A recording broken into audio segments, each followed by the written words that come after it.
Salut à vous tous et à vous toutes, mesdames, messieurs, bienvenue dans ce journal qui diffuse sur la chaîne YouTube de Jean-Baptiste Frenzy et notamment sur sa page Facebook. Les différents titres, mesdames, messieurs, le père Charles Peter Barthelus est nommé évêque du diocèse de Port-de-Paix. Aucune somme d'argent n'a été transférée par le gouvernement sur les téléphones des citoyens, affirme la Digicel. Des individus non identifiés ont attaqué ce lundi 13 avril 2020 le domicile de l'épouse du leader de la plateforme Petite Dessalines, Moïse Jean-Charles.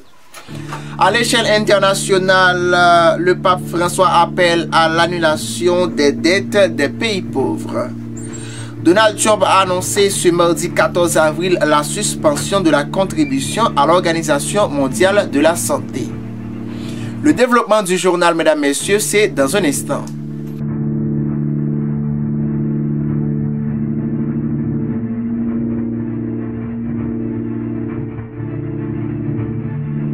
De retour après la pause, mesdames, messieurs, bienvenue dans le développement du journal.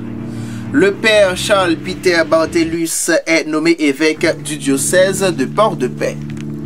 Le pape François a nommé le révérend père Charles Peter Barthelus, vice-recteur du Grand Séminaire Notre-Dame d'Haïti, nouvel évêque du diocèse de Port-de-Paix. En remplaçant du monseigneur Pierre-Antoine Polo, affaibli par l'âge, ce dernier a remis au Saint-Père sa lettre de renonciation au gouvernement pastoral du dit diocèse. La nouvelle a été confirmée par le représentant du Vatican en Haïti dans un communiqué.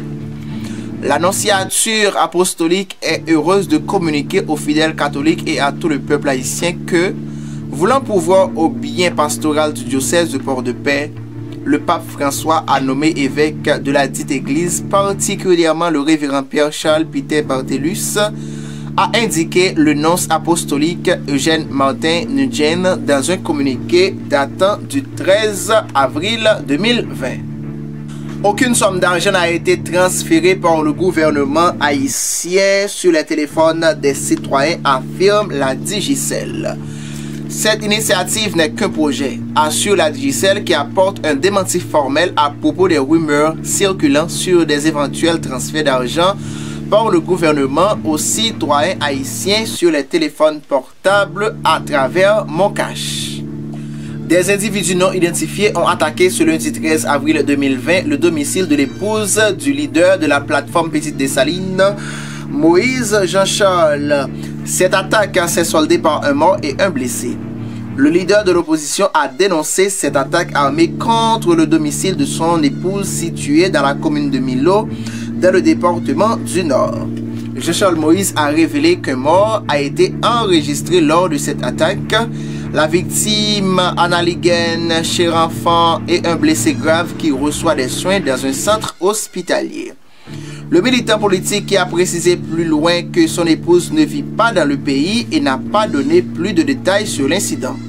Soulignons que cette attaque a été perpétrée dans la commune un jour après l'incendie du toit de l'église catholique de Milo dans le département du nord du pays, un patrimoine historique et culturel construit entre 1810 et 1813.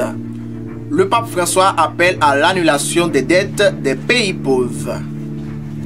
Lors de la traditionnelle bénédiction Urbi et Orbi du dimanche de Pâques, le souverain pontife a lancé un appel à la solidarité internationale en demandant la réduction, voire l'annulation de la dette des pays les plus pauvres. Donald Trump a annoncé ce mardi 14 avril 2020 la suspension de la contribution à l'Organisation mondiale de la santé.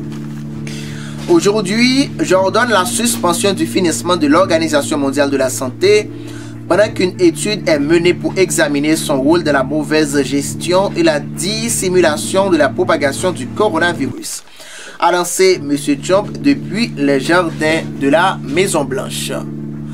La fin du journal, mesdames, messieurs, merci de l'avoir suivi et à très bientôt pour une autre édition. Merci.